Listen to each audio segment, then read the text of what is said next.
The sun was just beginning to dip below the horizon, casting long, lazy shadows across our sleepy suburban street. I had always liked this time of day.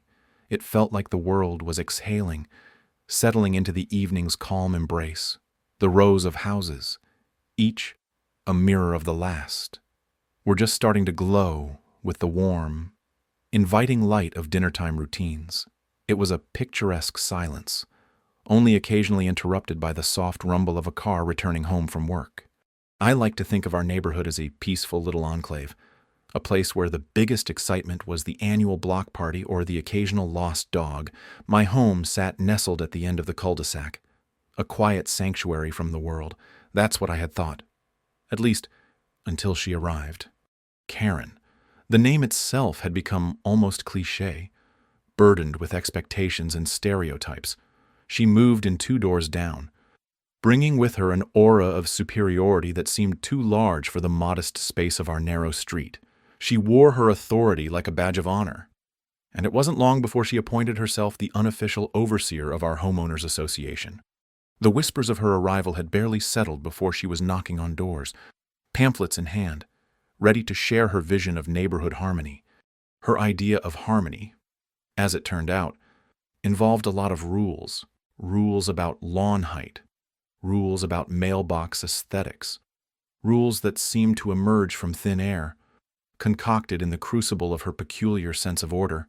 Her visits were always the same, a polite smile hiding an iron will, words sugar-coated but sharp. She was a force of nature, an ever-present gust in the gentle breeze of our lives. I had my first run-in with her over a garden gnome.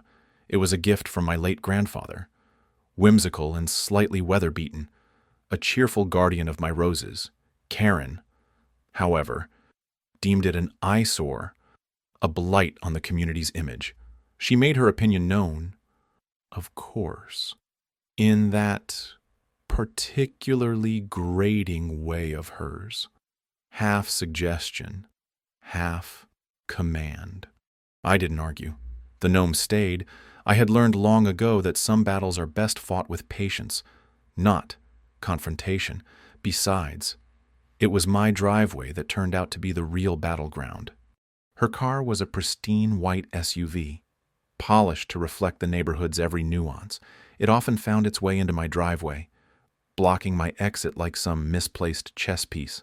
I wondered if she knew this was my driveway, or if her sense of entitlement simply didn't recognize property lines. Either way, I left notes at first, gentle reminders that this was not a public thoroughfare. They were ignored, of course, swallowed by the void of her self-importance.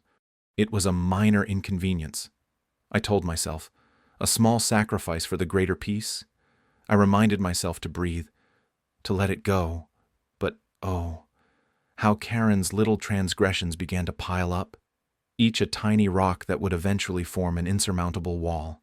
I own a tow truck company, a fact not widely known, just a part of my life that rarely intersected with my home. But I had wondered, in the quiet moments, when her SUV gleamed obstinately in my driveway, if perhaps it was time for those worlds to collide. Not yet. I thought, not yet.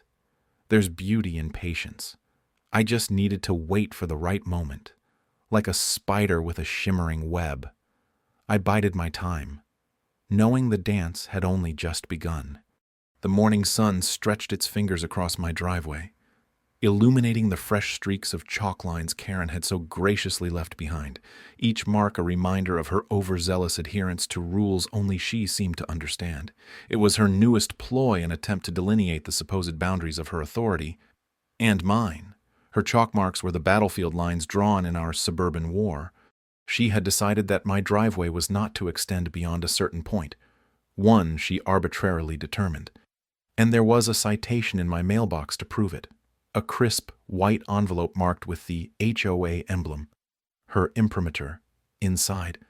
The words were sharp and precise, much like Karen herself. There was a fine for encroachment and a warning about possible further actions. I smiled wryly, knowing the battle had only just begun. Karen's tactics were varied and relentless. She was an artist of suburban warfare. Her canvas, the list of HOA regulations, her brush the fine print. She painted with absurd strokes, creating a world where my garden gnome was a harbinger of chaos, and my choice in mailbox design a blight on the neighborhood's pristine image. She wielded her citations like a conductor, orchestrating a symphony of control and pettiness. As I read through the latest litany of infractions, I felt a familiar irritation settle in my bones. It was as if she could see the strings she pulled, hear them play a discordant tune in the lives of those around her. Her gossip spread like wildfire, twisting truths into awkward caricatures. Neighbors whispered as I passed, casting sidelong glances, their eyes betraying the delicious thrill of scandal. Yet, amid the noise of her manufactured chaos, I stood unmoved. I was the eye in her storm, the immovable object to her irresistible force. I knew things she didn't. Underneath her bravado, she didn't know the full extent of my resources. Knowledge is power, and I had plenty. My thoughts drifted to the tow truck company I owned, a detail Karen had overlooked in her quest for dominance. Irony sat perched on my shoulder like an old friend. Whispering possibilities, I imagined the look on her face, the disbelief mingling with fury. A small, secretive smile crept across my face, a hint of the reckoning to come. In the days that followed, Karen's antics grew more absurd. She issued citations with the fervor of a zealot. My mailbox became a shrine to her madness. Each letter, a testament to her need for control. But amidst the chaos, I began laying my own plans. Quietly, methodically, I was a spider weaving a web, patient and precise. The whispers continued to swirl, a cacophony of judgment and speculation, but I remained an enigma, a puzzle with missing pieces. Karen's gossip was a fire, but I held the water. My silence was a weapon she couldn't comprehend, an absence of response that only fueled her need for validation. In this silent war, I was the ghost in her machine. Unseen and unbowed, I awaited the perfect moment to reveal my hand, to turn the tide of our battle. Until then, I watched as she spun her web tighter, her shadow growing ever larger. But even the longest shadows are dispelled by dawn. The sun continued its arc across the sky, indifferent to our human theatrics, and as it set, casting long shadows across the driveway she so fiercely guarded, I knew it was only a matter of time, my time. The sun dipped below the horizon, casting long shadows that crept across the freshly paved street. I stood quietly by my window, staring out at the scene that had unfolded like a suburban drama played out in miniature. The obstruction in my driveway was still there, unmoved and defiant, as if asserting its dominance over the very asphalt it occupied. Karen's car, an imposing beast of chrome and indifference, parked with the precision of a general commanding her troops. She'd made it clear she believed herself untouchable, wielding her HOA rulebook like a scepter of suburban jurisdiction. But she didn't know my secret, my quiet power. The irony was almost poetic. I reached for my phone, not to call in reinforcements, but to chronicle each detail, a digital ledger of transgressions. The car's license plate gleamed in the fading light, each number and letter recorded with meticulous care. I snapped a dozen photos from different angles, capturing the audacity of her blockade. The tow truck company was more than just a business. It was a legacy, my father's legacy, built with grit and determination. It was part of my life and part of me. Yet, it was a card I'd never played in these petty HOA skirmishes, until now. Karen had underestimated the quiet ones, the ones who observed, who calculated, who knew when to strike with precision. I was not one to engage in public spats or raise my voice at meetings. I preferred the art of subtlety, the power of patience. And so, I formulated my response with the same calm resolve. Night deepened as I sat down at my desk, the glow of the computer screen illuminating my contemplation. A plan unfurled in my mind. Each step a calculated move on this suburban chessboard. I typed up the necessary documentation, ensuring every step was legally sound. Compliance was key. No room for oversight or amateur errors. The irony was delicious. The very regulations Karen clung to would be her undoing. The HOA rules she enforced with an iron fist were the same ones that would grant me free rein to act. With each keystroke, I felt a cool satisfaction settle over me. I was ready. Morning arrived with the crispness of autumn air, the kind that promises change. I watched from my window as Karen emerged, her gait confident, unaware of the quiet storm building in her wake. I made my move, contacting the dispatcher at the tow truck company. A simple task. Really, the vehicle was unauthorized, parked improperly. Textbook. Almost. The tow truck arrived with surprising stealth for such a hulking machine. The operator, a seasoned professional, knew the drill. He nodded at me with a kind of understanding that transcended words. We were in sync, both playing our parts in this silent play. Karen appeared just as the truck's hydraulic arms reached out, clamping onto her car like a predator securing its prey. Her voice pierced the morning calm, a crescendo of disbelief and fury, but my heart was a fortress, immune to her theatrics. Her eyes met mine, a cocktail of anger and confusion swirling within them. She saw me, standing there with an expression that belied nothing but calmness. There was no need for words. She knew, and for the first time, I saw a flicker of uncertainty cross her face. As the truck rolled away, her car in tow, I felt a sense of closure. Not victory, not quite, but a quiet satisfaction. I returned to my window, the morning sun now painting the street in golden hues. The driveway was clear, a blank canvas once more. In the end, it wasn't about power or revenge. It was about balance, a reminder that every action has its counter. In the dance of suburban life, even the smallest steps can shift the rhythm, and sometimes the quietest voices make the greatest impact. The morning sun stretched its golden fingers over the rooftops, casting soft shadows on the dew-kissed grass. I stood at the window, coffee in hand, observing the quiet street outside. The rumble of my tow truck faded into the distance, a silent declaration of my subtle victory over Karen's petty tyranny. But victories, however sweet, have a way of stirring the pot. The neighborhood had grown curious. Whispers floated through the air like dandelion seeds, rooting themselves in minds eager for the next piece of gossip. I was no stranger to the quiet, appraising glances from neighbors as they mulled over the latest chapter in my silent feud with Karen. They were beginning to see her for what she was, a queen without a kingdom. Unaware her throne was as fragile as porcelain. Karen's driveway blockade had become a spectacle. She, in her arrogance, never considered the consequences of antagonizing someone who held the means to remove obstacles both on the road and in life. Her car, gleaming under the sun, had been her weapon of choice, but now it was more a symbol of her stubbornness than a threat. I knew she would retaliate. It was her nature, a storm gathering on the horizon, but for now, she seethed in silence, her attempts to reassert her dominance crackling in the air like distant thunder.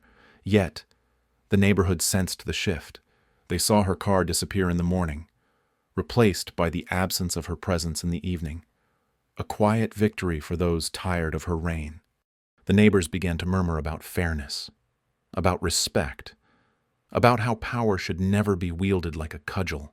They noticed the change in the air, the tension that could be cut with a knife, and in their eyes, I glimpsed a newfound respect, a nod of understanding, that perhaps there was a quiet justice being served. I wandered outside, the morning breeze ruffling my hair as I walked down the street. The crackle of dry leaves underfoot played a soothing melody. Mrs. Thompson from 2 houses down watched me with a knowing smile, her eyes twinkling with an unspoken alliance. She'd been on the receiving end of Karen's manufactured slights before, and now she relished this karmic balancing act. As the day unfolded, The neighborhood danced around the undercurrent of change, each resident weighing their allegiance, reevaluating the pecking order that Karen had once so confidently orchestrated. They began to see her desperate attempts to rally support, the way she cloaked her insecurity in the guise of neighborhood improvement. And then came the moment of high tension, the day Karen finally confronted me not with words, but with icy silence, her glare as sharp as a knife. The neighborhood held its breath, anticipation hanging heavy in the air. Her car, now parked perfectly within the lines, was a testament to her temporary submission, a reluctant acknowledgement of the power dynamic she could no longer control. I met her gaze with quiet strength, a soft smile playing at the corners of my mouth. It was a battle of wills, fought not with swords, but with silence, with the unspoken understanding that the playing field had shifted.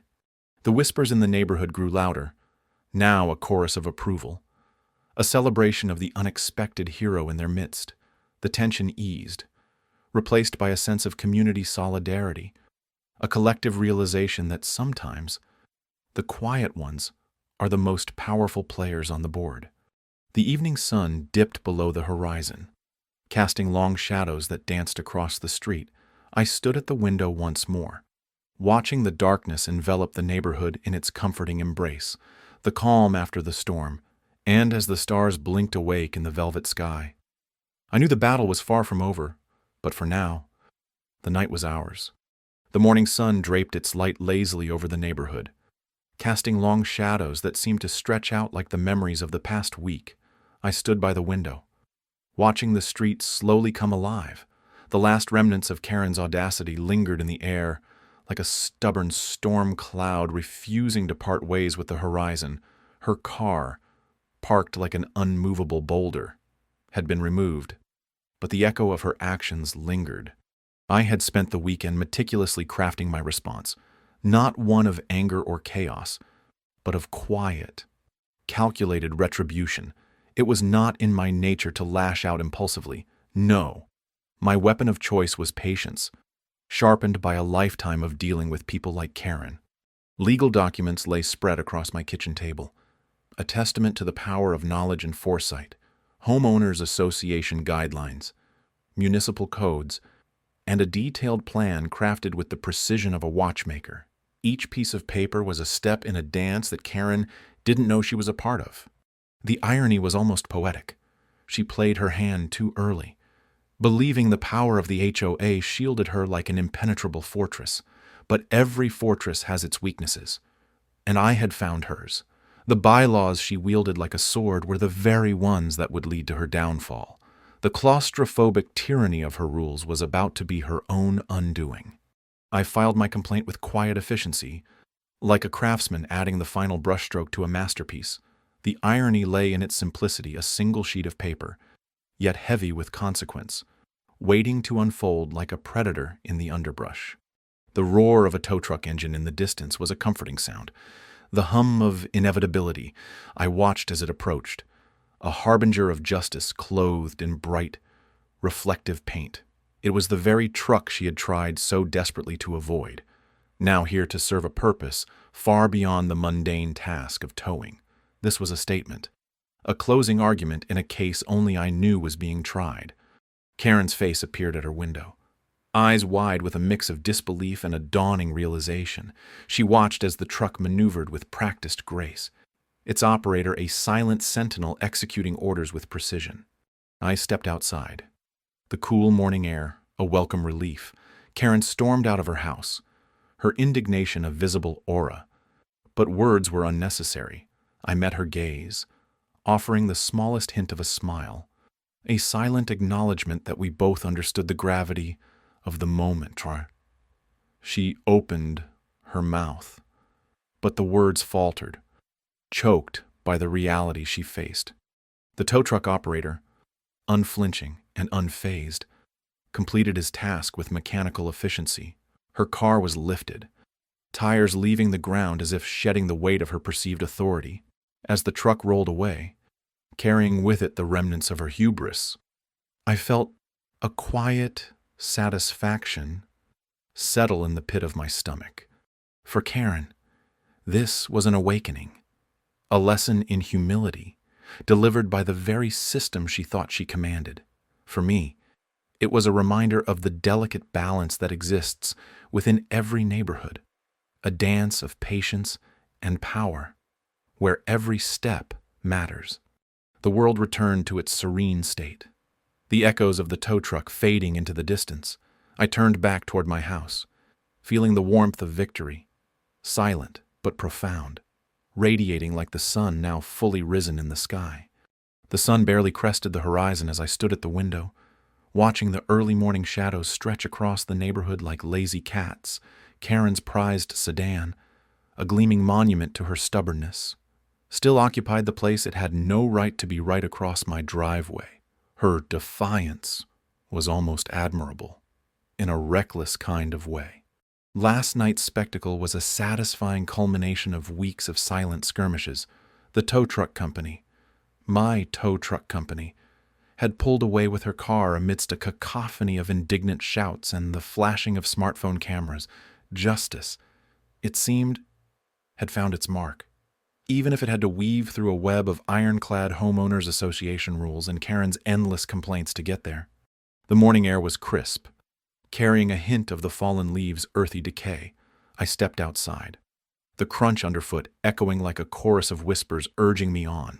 Our little street, usually so serene, was now a tableau of curious neighbors pretending to attend to their gardens or morning walks, all eyes subtly glancing toward Karen's now empty driveway. She emerged soon enough, a vision of indignant chaos, her hair a frazzled halo, her expression a storm cloud. Her kingdom had crumbled, and she didn't even know it yet. I took a moment to savor the scene.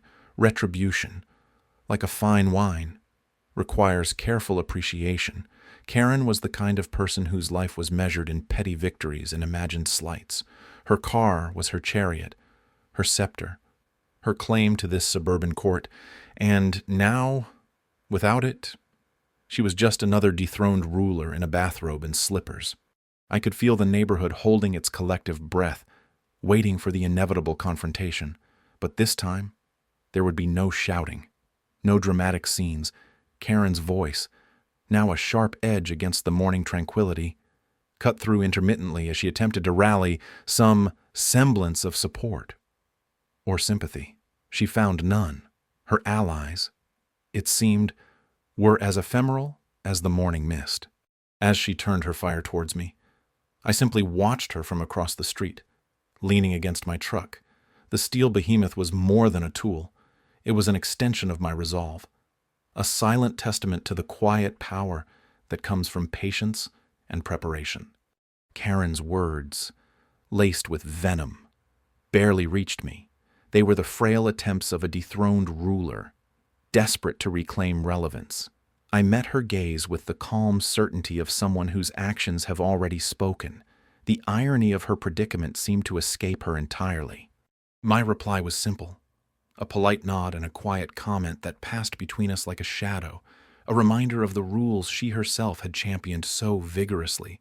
A stark realization dawned in her eyes, the dawning acceptance that her reign of pettiness had reached its twilight.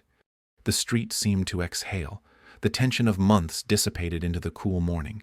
Neighbors whose interactions had been stifled by Karen's domineering presence now stood freely, their smiles unguarded, their greetings warm, a small community restored to its balance. I turned back toward my house, the morning already promising a day unfettered by the past burdens of pointless disputes. As I walked, I felt the weight of the past few weeks lift, replaced by a serene acceptance of the neighborhood's newfound harmony. Karen, now merely a footnote in our suburban saga, retreated, her facade cracked but not extinguished. The day moved forward, and with it, a calm assurance that sometimes justice cloaked in quiet persistence can change a landscape more profoundly than all the noise in the world. We were free,